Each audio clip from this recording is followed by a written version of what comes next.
안녕하세요. 샬롬 공동체 여러분 반갑습니다. 저는 본교회 인생대학과 교회 공동체를 섬기고 있는 이상훈 목사입니다.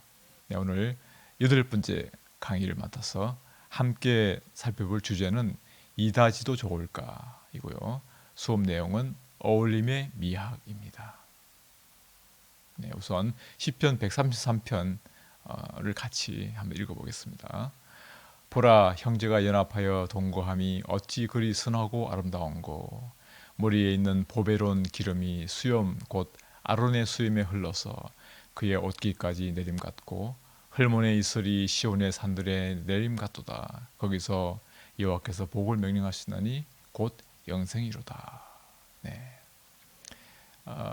방금 읽은 시편에서 어찌 그리 선하고 아름다운가 할 때 어찌 그리 선하고를 공동번역에서는 이다지도 좋을까 이렇게 번역을 했어요. 그래서 저도 이 주제를 그렇게 정해봤습니다. 에린 헨슨이라는 분이 쓴 아닌 것이란 제목의 시가 있는데요. 같이 한번 읽어보겠습니다. 당신의 나이는 당신이 아니다. 당신이 입는 옷의 크기도 몸무게와 머리 색깔도 당신이 아니다. 당신의 이름도 두 뺨의 보조개도 당신이 아니다. 당신은 당신이 읽은 모든 책이고 당신이 하는 모든 말이다. 당신은 아침에 잠긴 목소리이고 당신이 미처 감추지 못한 미소이다. 당신은 당신의 웃음 속 사랑스러움이고 당신이 흘린 모든 눈물이다. 당신이 철저히 혼자라는 걸 알 때 당신이 목청껏 부르는 노래, 당신이 여행한 장소들, 당신이 안식처라고 부르는 곳이 당신이다. 당신은 당신이 믿는 것들이고 당신이 사랑하는 사람들이며 당신 방에 걸린 사진들이고 당신이 꿈꾸는 미래이다. 당신은 많은 아름다운 것들로 이루어져 있지만 당신이 이전 것 같다. 당신이 아닌 그 모든 것들로 자신을 정의하기로 결정하는 순간에는 저는 이 당신의 나이는 당신이 아니다. 그리고 당신은 당신이 읽은 모든 책이고 당신이 하는 모든 말이다. 이 구절이 마음에 와닿습니다. 그리고 당신은 당신이 믿는 것들이고 당신이 사랑하는 사람들이며 당신이 꿈꾸는 미래이다. 이 표현도 좋은 것 같아요. 끝으로 당신은 많은 아름다운 것들로 이루어졌지만 당신이 잊은 것 같다. 당신이 아닌 그 모든 것들로 자신을 정의하기로 결정하는 순간에는 어떠세요? 이런 질문을 던져봅니다. 건강하게 오래 살려면 무엇에 신경 써야 할까요? 질문이 너무 직접적이고 도발적인가요? 이렇게 한번 바꿔보죠. 여전히 결실하며 진흙이 풍족하고 빛이 청청하려면 무엇에 신경 써야 할까요? 좀 더 친근하고 와닿습니까? 이 질문에 미국인의 56%는 운동이라고 답했고요. 26%는 올바른 식습관이라고 말했습니다. 최상의 운동법, 건강식단, 기적의 영양제까지 과연 이것이 노화와 질병 없는 행복한 노년을 보장해 줄까요?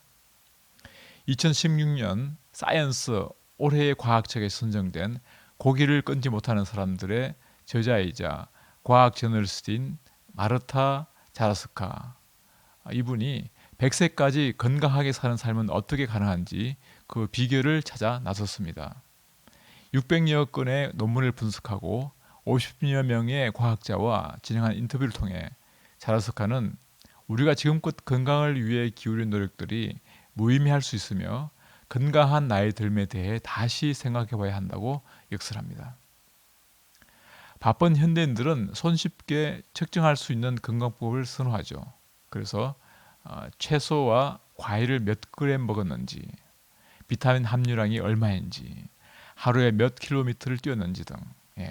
하지만 과학적 연구 결과는 말하길 측정되지 않은 것들의 효과에 주목하라고 말합니다. 가령 덜 걱정하고 가족 또는 친구와 더 많은 시간을 보내고 이웃에게 더 친절하고 더 많이 웃는 것처럼요.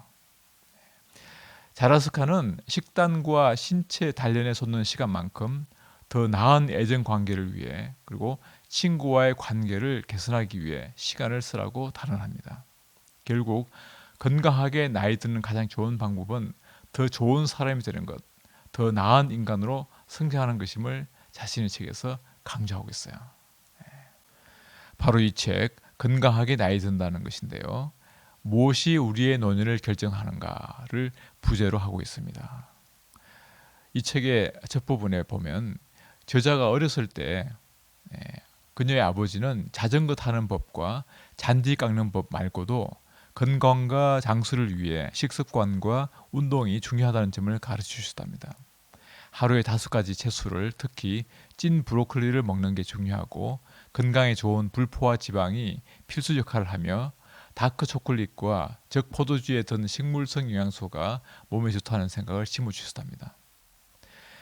테니스를 쳐야 한다고 누누이 강조하셨고 크로스컨트리 스키를 타실 때마다 제자를 데리고 다녔으며 비가 오나 해가 뜨나 하루 1시간씩 규칙적으로 운동을 해서 제자 또한 그렇게 하도록 만드셨다는 거죠.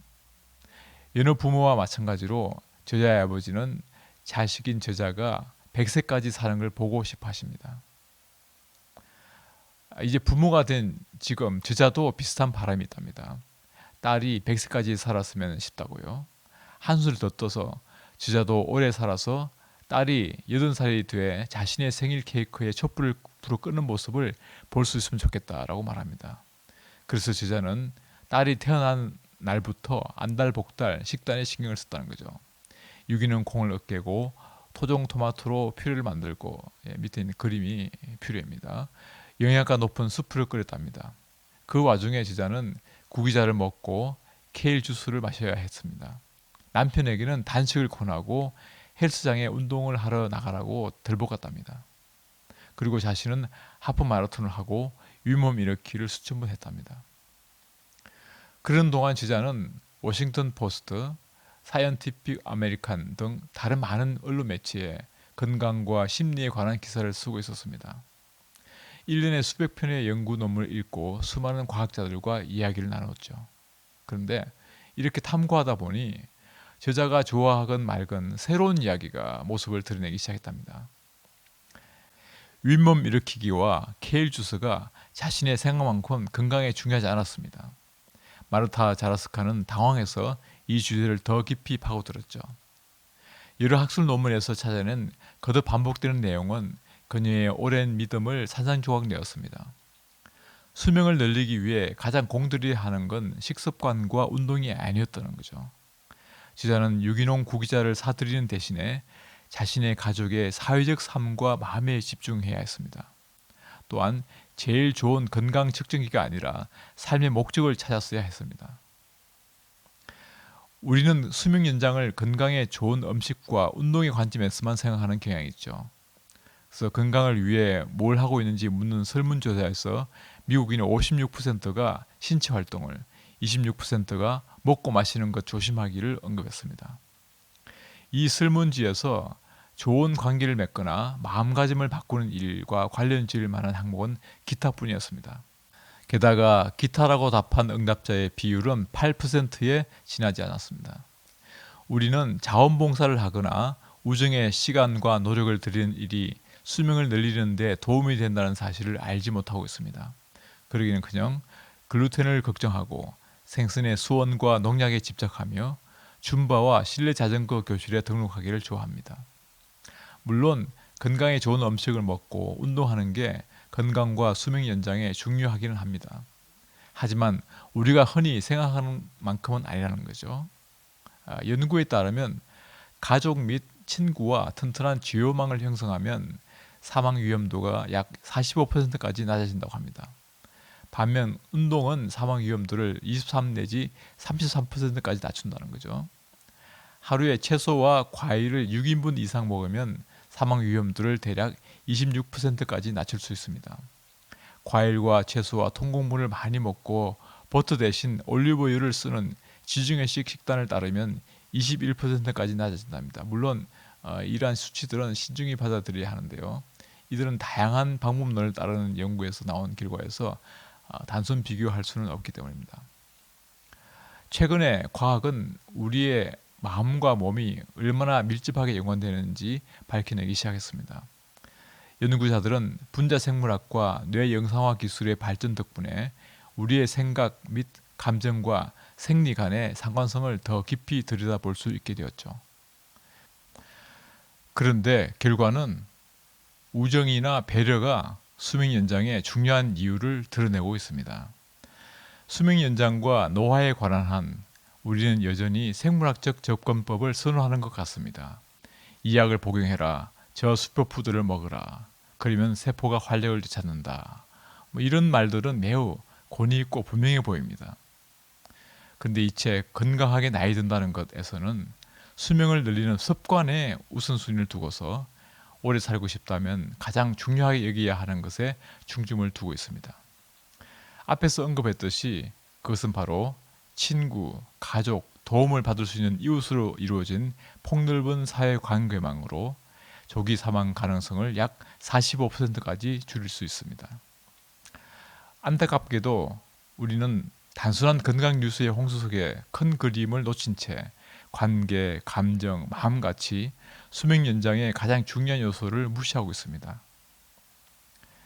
이 책의 원 제목 Growing Young, 젊게 나이 들기로 번역할 수 있는데요. 이 원 제목은 활력을 되찾아줘 장수하는 데 도움이 되는 노력이 인간으로서 성장하는 데도 도움이 되는 현상을 반영하고 있습니다. 관계를 키우고 더 나은 마음 습관을 들이며 더 친절해지고 더 공감하며 공동체에 더 참여하는 노력 말입니다. 그러니까 인간미를 키우면 100세까지 장수할 가능성이 커진다는 뜻이죠. 이와 관련해 많이 알려진 로제토 효과에 관해 살펴보겠습니다. 1960년 미국 펜실베니아 중부에 있는 작은 마을 로제토는 특별할 게 없는 곳 같았습니다. 평범한 자연 환경에 둘러싸인 딱히 예쁘지도 매력적이지도 않은 곳이죠. 하지만 로제토에 17년 동안 일한 지역 의사 벤저민 펠컨 박사는 65세 미만의 지역 주민 가운데 심장병을 앓는 사람을 본 적이 없었습니다. 이는 대단한 일인데요. 아주 특이한 현상이죠. 연구자들이 그 수돗물과 의료시설까지 로제토와 공유하는 주변 지역사회와 로제토를 비교해보니 로제토 주민의 사망률이 다른 지역보다 35% 낮았습니다. 과학자들은 곧 그 원인이 유전자 때문은 아니라고 결론지었습니다. 식단 때문도 아니었습니다. 로제토 주민들은 설탕이 든 간식거리를 무척 좋아하고 고깃기름으로 요리를 하며 소시지를 즐겼습니다. 이들은 칼로리의 41%를 지방에서 섭취했습니다. 직접 포도주를 담가 즐겨 마셨으며 독한 술도 마다하지 않았습니다. 게다가 흡연도 하고 채석장이나 지역 공장에서 오랜 시간 녹초가 되도록 일했습니다. 비만도 흔했습니다. 여러 해 동안 연구한 결과 수수께끼가 풀렸고 많은 사람들이 그 해답에 깜짝 놀랐습니다. 로제토 주민들이 유별나게 건강한 건 이 마을의 역사에 뿌리를 둔 남다른 사회성 때문이었습니다. 19세기 말 이탈리아의 로제토 발포르토레 출신 이민자들이 이곳에 정착했습니다. 이들은 정착 후 곧 건강에 좋은 지중해식 식단은 잊어버렸으나 쾌활한 태도를 버리지는 않았습니다. 비우호적인 이웃 지역사회에 둘러싸인 로제토 주민들은 함께 뭉쳐야 한다고 생각했고 또 그렇게 했습니다. 이들은 이탈리아 전통에 따라 서로 보살피며 여러 세대가 함께 살았습니다. 가족 사이는 끈끈하고 연장자들은 존경받았죠.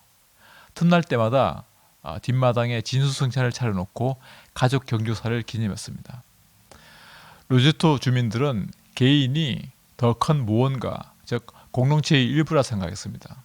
주민이 2,000명 미만인 마을에 낚시와 사냥클럽, 스포츠클럽, 기독교 청소년 단체부터 도서관까지 22개나 되는 시민단체가 있었습니다. 로제토 남성의 81%가 이런 단체 가운데 적어도 하나에 소속되어 있었습니다. 여성들의 클럽은 많지 않았지만 이들은 교회 모임과 요리를 통해 마을의 사회적 삶에 적극 참여했죠. 여성들은 행사와 기념일에 쓸 음식을 준비하느라 자주 함께 모였습니다. 또 지역 주민들은 마을의 외관을 돌봐 깨끗하고 예쁘게 유지했습니다. 수시로 거리에 쓰레기를 줍고 마을 중심과 여기저기에 꽃을 심었습니다. 마지막으로 덧붙일 중요한 사항은 로제토 주민들이 이웃 간에 사이좋게 어울렸다는 점이죠. 하지만 1963년 이른바 로제토 효과를 광범위하게 연구한 스튜어트 울프라는 의사는 불길한 예측을 했습니다. 로제토 주민들이 자신의 가치관과 사회성을 포기하게 되면 건강 상태가 곤두박질쳐 사망률이 미국의 다른 마을들과 비슷해지리라는 거였습니다. 불행하게도 그런 일이 일어났습니다. 현대화가 시작되면서 로제토는 다른 지역 사람들에게 개방됐고 공동체 정신이 사라지고 말았습니다. 1960년대에 로제토의 주택들은 작고 오밀조밀 모여 있었으며 불을 과시하는 법이 없었습니다. 실제로 불을 과시하는 건 불운을 불러들인다고 여겨 금기시했습니다. 하지만 이제 새 주택들은 교외 지역의 목장 스타일로 지어지면서 규모가 커지고 서로 멀찍이 떨어졌습니다. 그래서 걸어 다니는 대신에 자동차를 타고 다니게 되었고 서로가 이웃을 앞지르려 애쓰면서 지역사회 단체를 벌이고 컨트리 클럽에 가입했습니다. 1970년대 말 로제토는 미국의 다른 지역과 비슷해지고 말았습니다. 로제토 효과를 경험하기 위해 로제토와 같은 곳에 살아야 할 필요는 없습니다. 20세기와 21세기에 전 세계에 걸쳐 진행된 많은 연구에 따르면 마음가짐, 사고방식과 사회성이 수명에 강력한 영향을 미치는 것입니다. 우리 삶에서 딱 한 가지만 변화시키고 싶다면 과일과 채소를 많이 먹는 게 최우선 순위가 아닐 수 있음을 이들 연구는 보여주고 있죠. 그보다는 다른 사람들과의 관계를 개선하고 마음가짐을 바꾸는 데 노력을 기울여야 할 것입니다. 이제 운동은 어떨까요? 우리는 확실히 건강을 위해 운동에 집착하는 것 같습니다. 운동은 수명을 늘리는 좋은 방법이기도 합니다. A라는 여성이 있다고 합시다. 건강 중독자인 A는 트램플린과 필라테스 교실에 꼬박꼬박 다닙니다. 하루에 과일과 채소를 5인분 이상 먹고 포화 지방을 조심하며 가급적 설탕 섭취를 피하고 담배를 피우지 않습니다. 이제 B라는 여성이 있다고 봅시다. 오랫동안 가만히 앉아 텔레비전만 보는 과제 중에 B는 쿠키와 감자칩을 무척 좋아하고 때때로 테킬라를 많이 마십니다. 테킬라는 독주를 얘기하죠. 그런데 A는 살짝 신경과민한 일중독자로 자신이 항상 이리저리 뛰어다니고 있다고 느낍니다. A는 미혼에 독립해 혼자 살며 이웃과는 교류가 없습니다. 또 친구를 만날 시간이 없어 자주 외롭다고 느끼죠. 자원봉사는 하지 않고 만약 삶의 목적을 물으면 말문이 막힐 터입니다. 다른 한편 쿠키를 좋아하는 B는 아주 많은 사회적 관계를 맺으며 살고 있습니다. B는 절친한 친구 둘과 사랑하는 남편이 있으며 자주 이웃집에 들러 수다를 떱니다. 지역의 다른 단체에 열성적으로 자원봉사를 합니다. 합정단에서 노래를 부르고 일로한 숙모를 위해 일주일에 한 번 쇼핑을 대신 해주며 문간에 앉아 저녁 노을을 보길 좋아합니다. 저자는 질문합니다. 누가 더 오래 살까요? 건강에 좋은 식사와 운동이 가져오는 수명 연장 효과와 건강한 사회적 생활 방식이 가져오는 수명 연장 효과를 비교한 연구에 따르면 고독한 운동 중독자 A와 정크푸드를 좋아하지만 매우 사회성이 있는 B가 100세까지 장수할 가능성은 비슷하답니다. 로제토 효과가 작동하는 까닭이죠. 자, 그러니 진짜 신경 써야 할 것은 따로 있다고 볼 수 있습니다. 채소와 과일을 하루에 5인분씩 먹고 일주일에 2시간 30분씩 적당한 유산소 운동을 한다면 정말로 좋을 터입니다. 하지만 다른 방향에서 건강 문제를 다룰 수도 있습니다. 마음, 친구 관계, 공동체에 더 많이 시간과 노력을 기울이는 것입니다. 그런데 그 효과는 최고 건강 중독자의 생활 방식보다 더 확실할 수 있습니다. 통틀어 볼 때 대다수 증거가 사회적 관계와 마음가짐이 식단 또는 운동에만 신경 쓰는 것보다 수명 연장에 더 중요하다고 말해주고 있습니다. 우정이 수명에 미치는 영향에 관해 살펴보겠습니다. 많은 연구에서 우정이 수명에 미치는 영향은 너무나 커서 친척의 영향을 무색하게 만든답니다. 심리학자들은 그 이유를 그저 의무감에서 시가나 처가 사람들 또는 이모, 고모, 삼촌을 만나기 때문일 거라고 주장합니다. 의무감은 우리가 이런 만남에서 얻을 수 있는 정서상의 이점을 반감시킨다는 거죠. 네덜란드에서 이런 흥미로운 한 연구까지 했다는데요. 배우자이건 자녀이건 형제자매이건 부모이건 절친한 친구이건 이웃이건 자주 교류하는 이들과의 관계망 속에서 접촉 횟수가 한 번 추가될 때마다 이후 5년 내에 사망할 위험도가 2%까지 낮아졌다고 합니다. 가족과 친구는 어느 정도 서로 대체할 수 있다고 하네요. 예를 들어 자녀와 만남이 잦은 할머니 행복도는 자녀가 없지만 친구들의 둘러싸인 할머니 행복도와 비슷하다는 거죠. 그러면 공감은 어떨까요? 공감 능력은 관계에 영향을 미쳐 건강에 중요한 역할을 합니다. 공감이란 상상력을 발휘해 다른 사람의 처지에 서보고 다른 사람의 느낌과 시각을 이해하며 그렇게 이해한 내용을 활용해서 우리의 행동 지침으로 삼는 기술입니다. 100세까지 행복하게 살고 싶다면 분명 공감 능력을 길러야 할 것입니다. 그러느라 헬스장을 몇 번 빼먹거나 브로콜리 요리 강습을 마다하더라도 말이죠. 공감하는 능력의 저자 로먼 크루저나리 이건 공감 능력은 훈련이 필요하고 의식적으로 노력해야 하는데 그러려면 다른 사람들에 대한 호기심을 키우고 그들의 눈을 통해 세계를 보려고 노력하며 선입견을 버려야 한답니다. 가령 레스토랑에서 만난 웨이터의 삶은 어떨까? 택시기사는 근무가 끝난 후 어디로 갈까? 저 사람이 오늘은 피곤한가? 아이는 왜 밥을 먹지 않고 칭얼거리지? 등 말이죠. 이것이 좋은 출발점이지만 저자는 다른 사람들의 삶을 직접 시도해보는 경험의 모험을 권합니다. 그리고 좀 더 소소한 노력으로는 특정한 책을 읽고 영화를 보는 게 또한 공감을 훈련하는 데 도움이 된답니다. 영화를 보거나 소설을 읽으면서 울어보신 적은 없으신지요? 다시 책으로에서 저자 메리안 울프는 타인의 관점과 느낌을 갖게 되는 것은 깊이 읽기의 과정에서 얻을 수 있는 가장 심오한 혜택이라고 말합니다. 이 책에 나오는 한 이야기를 소개합니다. 버클리에서 연극을 공부한 한 교사가 미국 중서부에서 청소년들과 윌리엄 셰익스피어의 희곡을 공연하고 있었습니다. 어느 날 어떤 학생이 그를 찾아왔는데 13살의 어여쁜 소녀였습니다. 그 학생은 그의 극단에 들어오고 싶다고 말했습니다. 그런데 소녀는 낭포성 섬유증을 앓고 있었고 병세가 악화되어 살 날이 얼마 남지 않았던 것이죠. 그 교사는 소녀에게 배역을 맡겼고 그는 그 소녀가 그때까지 경험하지 못했을 낭만적인 사랑과 열정을 느낄 수 있기를 바랬습니다. 그에 따르면 그 소녀는 완벽한 줄리엣이 되었다고 합니다. 소녀는 그의 하룻밤 만에 로미오와 줄리엣의 대사를 다 외웠고 연기를 해냈습니다. 마치 그 전에 그 배역을 100번쯤은 맡았던 것처럼 말이죠. 더욱이 그 다음에 일어난 일은 주변 사람들 모두를 더욱 놀라게 했습니다.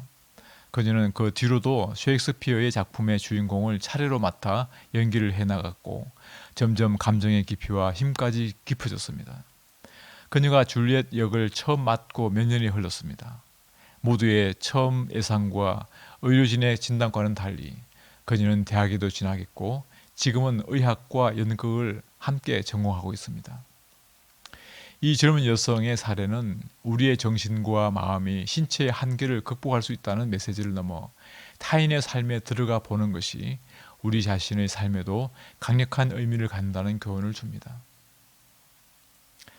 제인 오스틴을 읽을 때 당신의 뇌라는 논문은 나탈리 필립스가 스탠포드 대학교의 신경과학자들과 팀을 이루어 조사한 결과가 실려 있습니다. 그들은 우리가 소설 한 편을 집중해서 읽을 때는 등장인물들의 느낌과 행동에 관련된 뇌 영역이 활성화된다는 사실을 발견했습니다.